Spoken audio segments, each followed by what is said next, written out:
Welcome to Turn Riding Fear Around podcast. Simple methods to overcome fear and start riding again. I'm Elise Hittinger, and I'm your host for your journey to courage. This is episode 172. How to pre-check your horse and yourself for a confident ride. When I had my accident, there were so many things I should have done different before I ever got on the horse. And if I had, I wouldn't have had the accident. Now listen to that.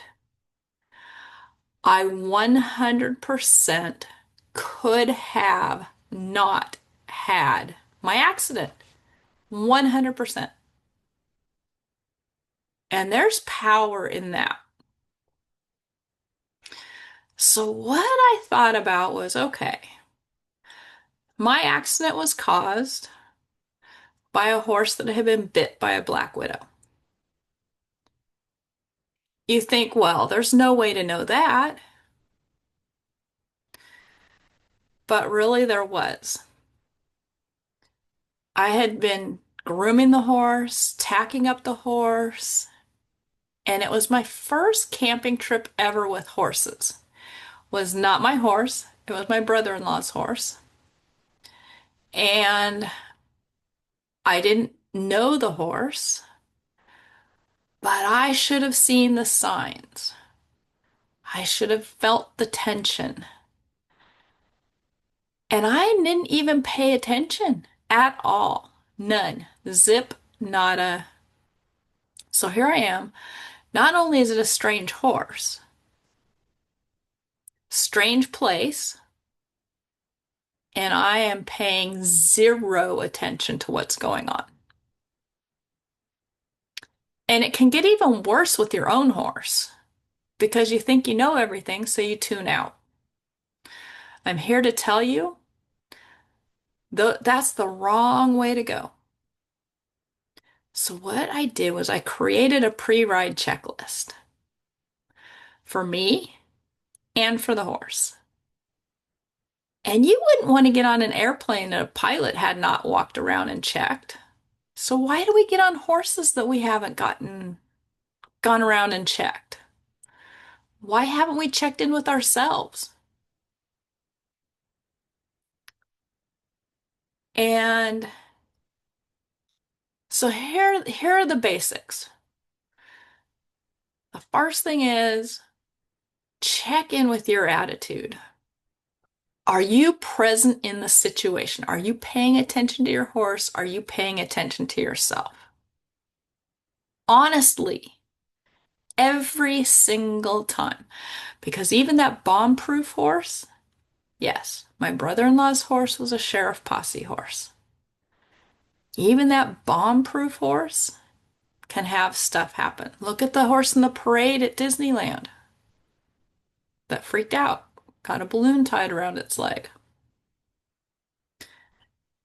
Even the best bomb-proof horse can have a bad day.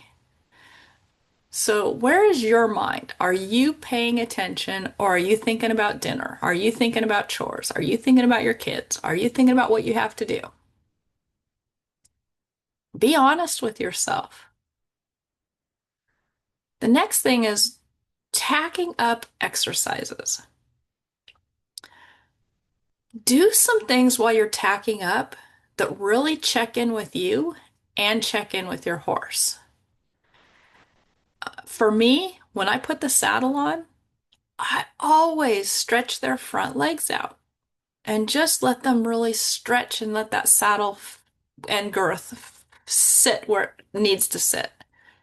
It's made a huge difference. And I can tell you there have been times where I've been in a hurry or I haven't been paying attention and I have not stretched my horse. And when I get on, I can tell it's not as comfortable as when I just pull their front legs out and let them stretch. The next thing and those tacking up exercises, come up with what works for you. It's different for everybody. But put in 2 or 3 exercises that you're going to do every time tacking up. Movement. I move. I swing my arms, I swing my legs, I move my hips while I'm tacking up or leading to where I'm going to tack up. This really lets me check in with my body and think, oh, I'm a little sore. Like right now, my left glute, oh my gosh. I've been doing that plank dance, and I can tell you, learning that, I want to do a video by the end of the year. That plank dance, ooh, man. So if I were going to go ride today, I'd be going, I need to loosen that up a little bit before I get on because that's going to affect my ride. So move around and feel how it feels to move.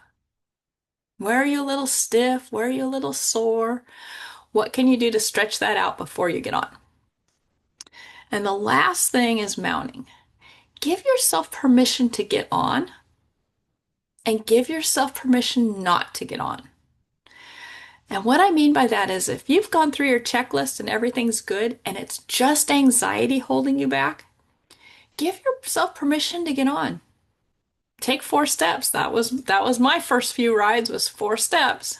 But give yourself permission to get on. If you've gone through your pre-ride checklist, if you've gone through the horse's pre-ride checklist, everything's good. Your horse is standing quietly at the mounting block. Go ahead and get on. Give yourself permission to get on.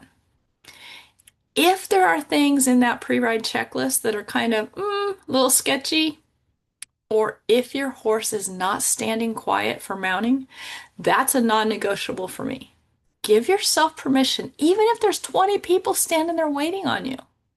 Give yourself permission to say, no, I'm not doing it right now. Not a good time. Give yourself permission because that's when the accidents are going to happen.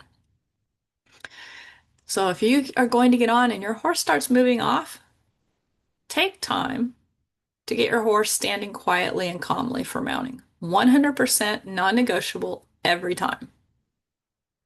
That has to be first.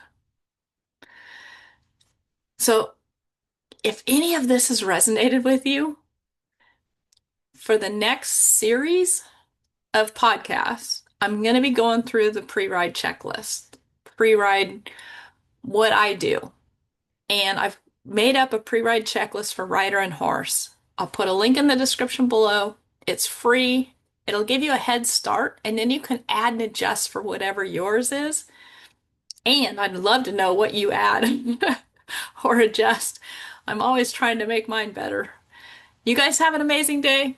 See you.